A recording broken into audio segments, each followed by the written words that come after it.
విశాఖపట్నంలో సుబ్బారావు గారు ఒక మెరైన్ ఇంజనీర్ ఉన్నాడు. ఆయన సముద్రంలో 8 నెలలు ఓడలో వెళ్ళిపోతాడు. ఆయనకు ఒక కొడుకు ఒక కూతురు. నేను ఒకసారి విశాఖపట్నంలో ఉపన్యాసాలు చెప్పడానికి వెళ్ళి ఏదో పెద్దగా ఎక్కడ చూసినా అందరూ టీవీలు చూస్తున్నారు. డ్రైవర్ని అడిగాను, ఏమిటో అందరూ అలా టీవీలు చూస్తున్నారు షాపుల ముందు నిలబడని. ఏదో చాలా ముఖ్యమైన క్రికెట్ మ్యాచ్ అవుతోందండి అన్నాడు. నేను వాళ్ళ ఇంట్లో బస చేశాను. నేను ఆ ఇంటికి వచ్చి ఆ అబ్బాయిని పిలిచాను. ఏమయ్యా పిల్లవాడివి కదా, నీకు తెలుస్తుంది, ఎవరెవరు ఆడుతున్నారయా క్రికెట్ అని అడిగాను. అతను అన్నాడు, నాకు తెలియదండి అన్నాడు. ఎందుకు తెలియదు అని అడిగాను. నేను చూడనండి టీవీ అన్నాడు.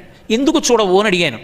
పూర్వం చూసేవాడినండి, మా నాన్నగారు సముద్రంలో 8 నెలల పాటు కష్టపడి ప్రయాణం చేస్తారు. మా నాన్నగారు వెళ్ళినప్పుడు కాయగూరలు పళ్ళు అన్నీ కూడా పెద్ద బాక్స్లో పెట్టి పెడతాయి షిప్లో.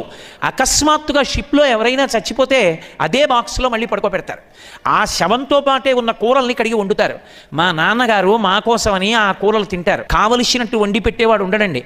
మా నాన్నగారికి కడుపులో తిప్పితే వైద్యుడు ఉండడు. సముద్రంలో నీళ్లే తీసుకుని ఆ ఉప్పు నీళ్లు తాగుతారు. తాగితే కడుపులో తిప్పి వాంతులు అవుతాయి. అలాగే కడుపు శుభ్రం చేసుకుంటారు. ఇంటికి దూరంగా ఎప్పుడో శాటిలైట్ ఫోన్ దొరికితే ఓడలో వెడుతూ సముద్ర మధ్యంలోంచి మాట్లాడుతుంటారు. మా నాన్నగారు ఇంత త్యాగం చేసి డబ్బు సంపాదిస్తున్నది మా కోసం.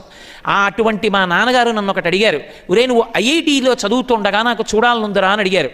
అంత కష్టపడిన మా నాన్నగారు సంతోషించేటట్టు నేను ఐఐటీలో సీట్ రావాలని, ఆ సీట్ వచ్చే వరకు టీవీ చూడనని శపథం చేశానండి.